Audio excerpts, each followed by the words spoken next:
प्रथम मंत्र में आपको अब ये 7 मंत्र बना के दिए जाते हैं। पहले 5 मंत्र देते थे नानक साहिब भी और परमेश्वर कबीर साहिब जी। फिर ये है 5 नाम हैं जो हमारे कमलों में ये प्रधान बैठे हैं। मूल कमल में गणेश जी, स्वाद चक्र में सावित्री ब्रह्मा जी, नाभि कमल में विष्णु और लक्ष्मी जी, हृदय कमल में शिव पार्वती जी और कंठ कमल में ये दुर्गा जी। तो ये 7 नाम इसलिए देते हम कि मान लीजिए उपदेश ले लिया और ये प्रथम मंत्र एक बार मेरे मुख से भी सुन लिया मालिक की स्त्री जैसे हम देते हैं, और फिर उसकी सुनने के बाद साथ साथ बोल लिया और फिर भी मृत्यु हो जाती है, तब मनुष्य जीवन गारंटीड है उस व्यक्ति को, ये गारंटी देता है। और यदि उसने जाप कर लिया कुछ दिन और विश्वास ठीक रहा तो वो स्वस्थ भी होगा और इसकी इसी जीवन में आयु बढ़ती चली जाएगी, परमात्मा बढ़ाता चला जाएगा जब तक उसका मोक्ष नहीं होगा, इस जन्म में पार कर देगा आपको। तो इसलिए ये 7 मंत्र दिए जाते हैं। ये पहले वाला लास्ट वाला मंत्र आपको जन्म दिलाएगा तुरंत, मनुष्य जीवन का गारंटीड है, मृत्यु भी हो जाएगी पुण्यात्मा। इसलिए मान लीजिए किसी का कोई बीमार है या 80% व्यक्ति दुखी आए हुए, और जो विश्वास कर लेता उनको गारंटीड बात पूछ लो, यहाँ लाखों बैठे होंगे आ जाते हैं, सुनते रहना और सब स्वस्थ हो जाते हैं। तो ये वो परमात्मा है। तो इसलिए प्रथम मंत्र जो आपको दिए जाते हैं इनमें ये 2 मंत्र अब कंपलसरी थे, पहले नहीं थे ये। तो इसलिए परमात्मा ने कंप्लीट कोर्स बना करके गरीबदास जी के माध्यम से हमारे तक पहुंचाया है। और जैसे आप जी किसी का जैसे विदेश गए हो, स्वदेश आना है, वहाँ आपने कोई कारोबार शुरू कर रखा है, कोई फैक्ट्री वगैरह लगा रखी है और आपका ठीक से काम चला नहीं, आपका बिजली का कनेक्शन कट गया, टेलीफोन कनेक्शन कट गया, पानी का कनेक्शन कट गया, गैस कनेक्शन कट गया, पैसे बने नहीं तो आप कंडम हो गए। और वहाँ कोई ऐसा प्रभावशाली व्यक्ति आपको मिल जावे, सरकार को गारंटर बनाए कि भाई तुम इनका चालू करो कनेक्शन, मैं गारंटर बनता हूँ, और फिर उसको कहेगा भी जो पैसे तो देगा यही तेरे कर्जा उतारेगा, नहीं तो फिर काट दियो ना, वो देता क्या बात है। तो ऐसे ये दास आपका गारंटर बनता है और आपके सब कनेक्शन चालू करवाता है, लेकिन इनकी मजदूरी करके ये देने पड़ेंगे, तुमने कर्जा आप उतारना पड़ेगा। और परमात्मा जो है कुछ अपने कोटे से भी आपको पैसे देता, क्योंकि आप चला ही नहीं सकते अपनी फैक्ट्री को बगैर थोड़ा बहुत और सारा ना मिल रहा कहीं से, तो वो बगैर आपके वैसे सब्सिडी समझ लो ऐसे देता है। तो परमात्मा पहले आपको सब्सिडी देता है जिससे आप अपना काम चलाओ और फिर डट कर भक्ति करो, मर्यादा में रहो, आप धनी हो जाओगे, बहुत शीघ्र धनी हो जाओगे। बहुत कीमत है इन मंत्रों की। इन भगवानों के जो 5 प्रधानों से आपने मुक्त होना है, त्रिकुटी पर जब जा सको हो उस समय पहुंच पाओगे जब इनसे आप अपना नो डू सर्टिफिकेट ले लोगे। अब ये मंत्र जो 2 मंत्र फर्स्ट और लास्ट है इन 7 मंत्रों में, इसके साथ मिलने से ये मंत्र जो प्रथम जाप आप करते हो, इनका ऋण मुक्त हो जाने के बाद भी कुछ आपकी कमाई यदि बचगी तो इन 2 मंत्रों के प्रभाव से ये कन्वर्ट हो जाएगी आपकी सतलोक चालन नालियाँ में, इनमें से बच भी गई तय।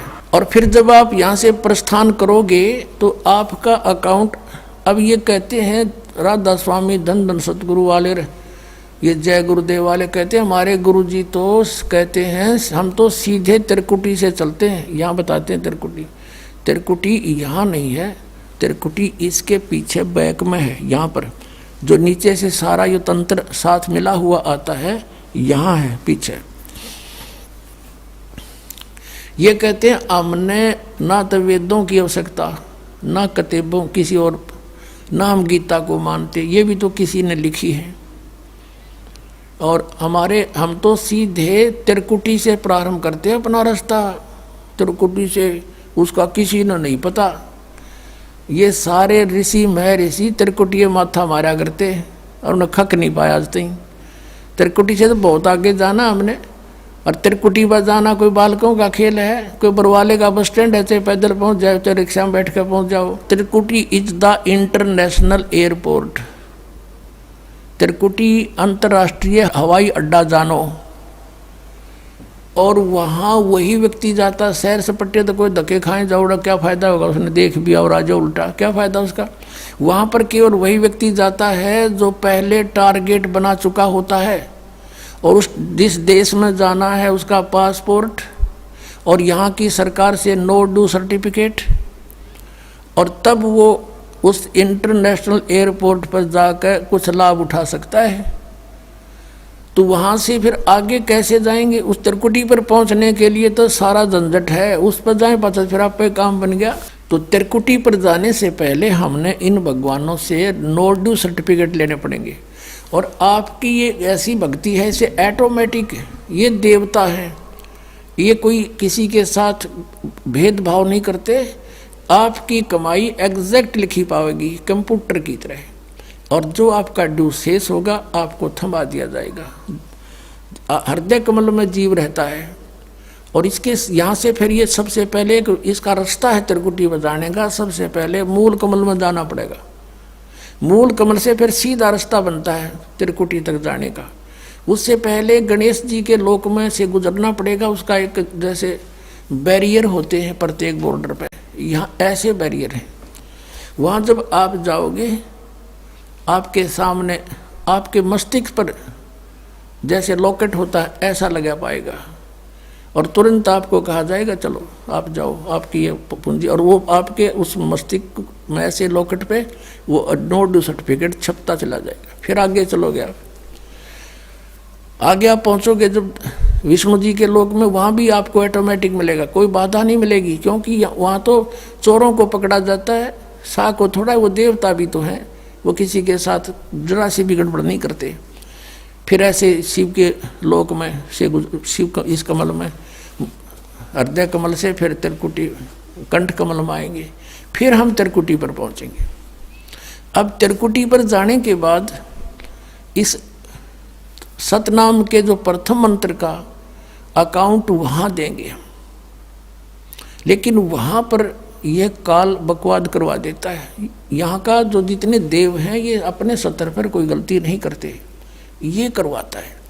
जैसे श्री कृष्ण, इसने सारे प्रयत्न किए थे कि भी युद्ध ना हो, सबसे प्रार्थना की थी दोनों पक्षों से, फिर इन्होंने देख लिया था कि ये मानना नहीं, ये तो इनमें तो बुद्धि भ्रष्ट हो चुकी है।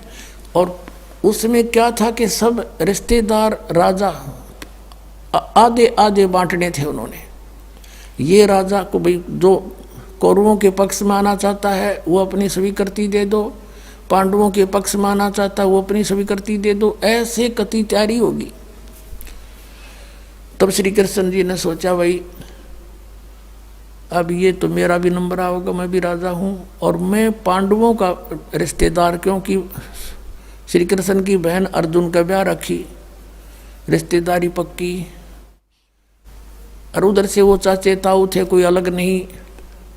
तो श्री कृष्ण जी ने यहाँ तक कह दिया कि भी एक तरफ तक मैं हूँगा, एक तरफ मेरी सेना होगी, अब मांग लियो जिसको मांगना हो। और यहाँ तक भी कह दिया कि मैं हथियार नहीं उठाऊंगा। अब पांडव तो मुंह धो रहे थे श्री कृष्ण पे कि सर्वशक्तिमान है, ये जो हमारी तरफ पक्ष में हो गया तो अकेला ही बहुत है। तो फिर पांडव घबरा गए थे। पांडवों ने यहाँ तक कह दिया था प्रभु हमें 5 गांव दिवा दो, हम युद्ध नहीं करेंगे। वो नहीं मानना था, फिर भी छोड़ो इस बात को, हम आगे लेंगे। तो फिर जब महाभारत का युद्ध हुआ, अब श्री कृष्ण ने हथियार उठाया, पहिया उठा लिया रथ का, उसको अपनी शक्ति से सुदर्शन चक्र बना दिया और उसने बहुत लाखों लोगों को काट डाला। अब ये अपने सतर पर गलती नहीं करते ये देवता, जब तक ये न्यूट्रल रहते हैं। और जब इस काल ने इन पर प्रभाव किया, अंदर प्रवेश कर गया इसके काल, श्री कृष्ण के पाप को बनवा दिए इसके, और सुदर्शन चक्र उठवा दिया और झूठा बना दिया, वह प्रतिज्ञा भंग करवा दी। ऐसे ये त्रिकुटी पर जाकर चाल चाल है, यहाँ तक नहीं बोलता ये। अब वहाँ ये कोशिश करता है कि इसको यहाँ उलझा दूँ। उससे पहले बहुत सी ऐसी बहुत से वहाँ पर त्रिकुटी तो एक बहुत बड़ा सांग है, बहुत बड़ा प्लेटफार्म है, और वहाँ पर कहीं पर डांस हो रहे हैं, कहीं पर दुकानें लगी हैं, औरतें खड़ी हैं, नाच रही हैं, कोई अर्धनग्न शरीर में खड़ी हैं, और बहुत से वैसे सुंदर सुंदर खड़े हाथी सजे हुए। तो ये जीव वहाँ जाकर बिचल जाता है। सब ये नकली गुरु भी वहीं खड़े हैं, नकली गुरुओं का रूप बनाकर तो काल आता है, और अपने असली गुरु का रूप बनाकर परमात्मा आते। इस दास के रूप में आपको त्रिकुटी पे उपलब्ध होंगे परमात्मा। तो वहाँ क्या होगा कि कई बार ये काल भी परमात्मा यानी असली गुरु का रूप बनाकर खड़ा हो जाता है। तो सबसे पहले आप क्या करोगे, प्रणाम जब करोगे गुरुदेव को, ये स्वभाव तो आपका यहाँ बना ही दिया जाता है, गुरु जी दिखे दंडवत करोगे। दंडवत करते समय एक सतनाम का सुमरण अवश्य करना होता है। 1 सेकंड, ये 10 सेकंड मुश्किल से लगती है। श्वास उस श्वास का सिमरण करें प्रणाम करते समय, और उठकर जब देखोगे यदि परमात्मा होंगे तो एज इट इज पाओगे, और जब काल होगा दास के रूप में तो उसका स्वरूप बदला पाओगे, ऊपर का कपड़ा हटा पाओगा, उसका असली सूरत मिल जाएगी, तो आप वहाँ से बच जाओगे। अब फिर क्या होगा कि फिर तुम जैसे यहाँ आप देखते हो गुरु जी आगे सारे पीछे पीछे हो लेते हो, तो वहाँ जब मृत्यु होगी आपको स्वप्ना सा दिखेगा। जैसे आप किसी ऑफिस में गए हो किसी कामवश, और वहाँ आपका काम फटाफट होता जा रहा है, नहीं होता है तो आप दुखी हो रहे हो, बार बार बैठ कर रो रहे हो, तो ऐसे ही चलेगा वो। तो वहाँ जाते ही जब आपको गुरुजी दिखेंगे, आप एकदम इसी स्वभाव से जो आपकी यहाँ रिहर्सल हो रही है, आपके अंदर जो आस्था कसक पैदा हो रही है, ये वहाँ काम आओगी आपके। तो ये सब रिहर्सल यहाँ कराई जा रही है कि गुरु को परमात्मा जानकर ये सब क्रियाएं करो, तो वहाँ ये आपके काम आऊँगी, वहाँ अपने यूज होंगी ये सारी फार्मूले। तो जब आपको ये पक्का हो गया कि ये है गुरुजी, फिर आपको लेकर के धर्मराज के दरबार में परमात्मा जाएंगे इस दास के रूप में, और धर्मराज से कहेंगे जी इसका हिसाब कर दो, भगवान का आदेश है, आप लो अपना ये एक इसकी कमाई जो तुम्हारे सतर की वो प्राप्त करो। ओम नाम की कमाई और ये यज्ञों का जो बचा हुआ यहाँ प्रयोग हो गया सो हो गया यज्ञ, फिर भी बचे हुए भी आपको वहाँ देने पड़ेंगे कि आप अपना संभालो अपने सतर की। जैसा कि आपके संविधान में लिखा है, ये पवित्र वेद पवित्र गीता भगवान का संविधान है, इसके विरुद्ध जो कार्य करता है वो दोषी है, चाहे जज है चाहे बिना जज है। तो यहाँ का न्यायाधीश बहुत समझदार है, उसने वो सब समझता है। परमात्मा याद दिलाता है 18वें अध्याय के 66वें श्लोक में लिखा है, सर्वधर्मान परित्यज माम एकम शरणं व्रज। अपना अपने सतर की जो तुम्हारी है वो अपनी लो, इसकी पूजाएं, और इसको छोड़ो, आगे चलेगा ये। तो वहाँ सतनाम के प्रथम मंत्र का जाप हम वहाँ देंगे, यज्ञ दे देंगे, फिर ये वहाँ से चलेगा, फिर वो आगे जागा तो पार ब्रह्म के लोक से हमने पार होना है। वहाँ पर सतनाम के दूसरे मंत्र की कमाई जो श्वास उश्वास से की हुई है, ये उसके दरबार में जाकर अक्षर पुरुष यानी परब्रह्म के लोक में जा करके उसको देंगे, वो आगे जाने अलाउड कर देगा, उसके 7 संग ब्रह्मांडों से पार होना हमें सहयोग देगा वहाँ से वो वहाँ तक जाने का, उस टैक्स के बदले में। अब यहाँ बताया है कि जे तू पढ़ा पंडित बिन दोई ना अक्षर दोई नावा, और पर्णवत नानक एक लंगाए जे कर सत समावा।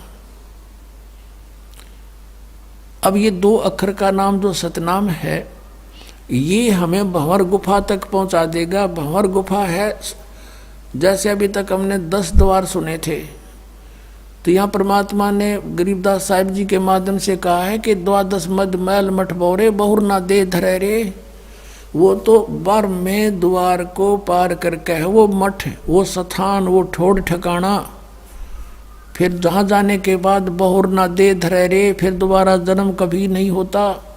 एक 10वां द्वार तो इस शरीर से निकलना है, ये शरीर और एक ब्रह्मांड एक है, इससे निकल गया। कई योगी देखे यहाँ से शरीर फोड़ जाते हैं, यहाँ एक काग बोलते हैं इसको, स्थान को काग। छोटे से बच्चे को आप देखोगे नर्म नर्म स्थान होता है, वो कई बार नीचे हो जाता है तो उसको एक देसी इलाज से ऊपर उठाते हैं हाथ से, तो इसको फोड़ के वो बाहर निकल जाते हैं। वो कहते हैं जिसकी मृत्यु यहाँ से हुई हो ना, उस योगी को कहा करते इसने ब्रह्मांड फोड़ दिया। ब्रह्मांड फोड़ दिया, केकला तोड़ दिया। ब्रह्मांड के बीच में, प्रत्येक ब्रह्मांड के बीच में वैक्यूम प्लेस है, खाली स्थान, बहुत लंबा चौड़ा। ये फिर वहाँ धक्के खाएं जाओ, उसका वहाँ के चक्कर काटे जाओ, ठंडी ठंडी इसमें लगती रहे, और वहाँ इसकी कमाई पूरी हो जाएगी, फिर वापस नरक में। और फिर 21 ब्रह्मांड का भी एक ग्रुप है, चारों तरफ से एक अंड आकार है, और 21वें ब्रह्मांड का कनेक्शन जो है उसके चारों तरफ भी फिर खाली स्थान है, और वहाँ से सीधा एक 11वां द्वार है, वो अक्षर पुरुष के लोक में प्रवेश होता है, 7 संघ ब्रह्मांडों का। वो 7 संघ ब्रह्मांड भी चारों तरफ से एक तरफ बंद हुए हैं, पैक हैं, और बीच में अलग अलग डिवाइड हैं, वो अलग हैं। तो जब 11वें द्वार को पार करेंगे तो उसमें प्रवेश कर जाएंगे, अक्षर पुरुष के लोक में है। और 12वां द्वार जब है अक्षर पुरुष का, जो 12वां द्वार है अक्षर पुरुष के लोक से सतलोक में जाने के लिए पहले बीच में एक और स्थान है जो गुफा टाइप है, और उसको ऐसे गोल आकार है, वो ऐसे जाएगा ऊपर को। तो वहाँ जब हम 12वें द्वार पर खड़े हो जाते हैं, इसका जो अक्षर पुरुष का चारों तरफ से जो बंद है उसके पारदर्शक है, वो वहाँ से सतलोक दिखाई देता उस आत्मा को जिसके पास सार नाम की कमाई है। अन्य को नहीं दिखता, अक्षर पुरुष के लोग व्यक्तियों को नहीं दिखता, वहाँ के प्राणियों को नहीं दिखता, तो वहाँ से फिर वो दिखाई देता है। अब जैसे नानक साहब ने कहा है कि एक छुड़ावे एक लखावे, यूँ तो छुड़ाओगा कालते सतनाम का पहला मंत्र ओम, और वो जो दूसरा मंत्र है वो लखावेगा, वहाँ जाकर एंड पे बैठा देगा, और वहाँ से आपको सतलोक दिखाई देगा, पार नहीं हो सकते। सार नाम है जिसके पास, तो फिर वो आगे उस भंवर गुफा से पार करके, और फिर आपको 12वां द्वार पार करके तब परमात्मा का वो मठ है, वो स्थान है, सतलोक है, जहाँ जाने के बाद साधक फिर लौट कर कभी संसार में नहीं आते। तो इस प्रकार ये अर्थ तो ये था 18वें अध्याय के 66वें श्लोक का। ये बालक के जाने, संस्कृत के जानने वाले विद्वान पाक रहे थे, इनको कख नहीं पता था, अनृत कर डाला इस अनमोल सदग्रंथों का।